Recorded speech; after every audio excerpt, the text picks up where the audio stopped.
Hello friends, আমি সৌমিলি চলে এসেছি আরও একটা সুন্দর মিনি ব্লগ নিয়ে। অনেক দিন পর এখন সেরকম ইউটিউবে ভিডিও দেওয়া হয় না। আর এই গাছটা তোমরা মোটামুটি সকলেই চেনো। এটা হচ্ছে সেই ছোট্ট একটা ড্র্যাগন গাছ। এই গাছটা প্রায় আমি 6-7 মাস আগে লাগিয়েছি। এখন অনেকটাই তাও বড় হয়ে গেছে। আর এখন যেটা দেখছো এই যে ফুলটা ড্র্যাগনের, এটা কিন্তু আমার গাছের নয় একদমই। এটা একটা আমাদের বান্ধবীর গাছে হয়েছে। আর দেখতে কতটা সুন্দর তোমরা দেখতেই পাচ্ছ। কোনোদিন সামনে থেকে দেখার সৌভাগ্য আমার হয়নি, তো ও কালকে স্ট্যাটাসে দিয়েছিল, তো আমি ওই কারণে ওকে বলেছি তুই আমাকে একটু ফুলের ভিডিওগুলো দে, আমি বন্ধুদের সঙ্গে শেয়ার করব। তো ফুলটা তোমরা দেখতে পাচ্ছ কতটা সুন্দর। কিছু কিছু আমি জানি যে সকালে ফুলটা ফোটে না, রাত্রেবেলাতেই ফোটে। তো সকালে ও ভালো করে রেখেছিল, এই কারণে ফুলটা দেখতেই পাচ্ছ কতটা সুন্দর লাগছে।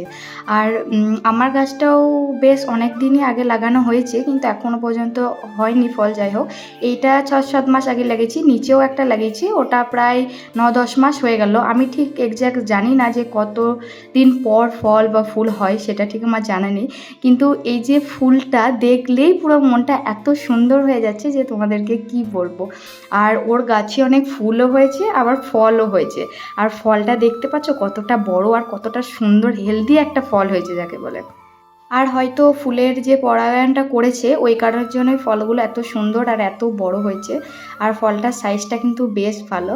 আর আমার মানে সত্যি সামনে থেকে তো আমি কোনোদিন দেখিনি গাছে কীরকম হয় না হয়, যতটা দেখেছি ফোনেই দেখেছি, কিন্তু সামনে থেকে দেখে আমার দারুণ লাগলো। এরকম ড্র্যাগন ফল আমার দেখতে খুবই ভালো লাগে, খাওয়ার থেকে আমার মানে দেখতে সব জিনিস এগুলো বেশি ভালো লাগে। আর ফলটা তোমরা দেখতেই পাচ্ছ যে কতটা বড় হয়েছে আর কতটা সুন্দর দেখতে লাগছে।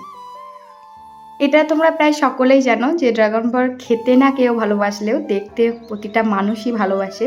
আর সেটা যদি নিজের গাছের হয় তাহলে তো আলাদা রকমের একটা অনুভূতি। আমিও ওয়েট করে থাকবো যাতে আমার গাছেও এরকম একটা সুন্দর হেলদি ফল হয়। আমি খেতেটা ঠিক পছন্দ করি না, কিন্তু আমি দেখতে প্রচুর পরিমাণে পছন্দ করি। তো যাই হোক, ভিডিওটা ভালো লেগে থাকলে একটা লাইক করতে ভুলো না।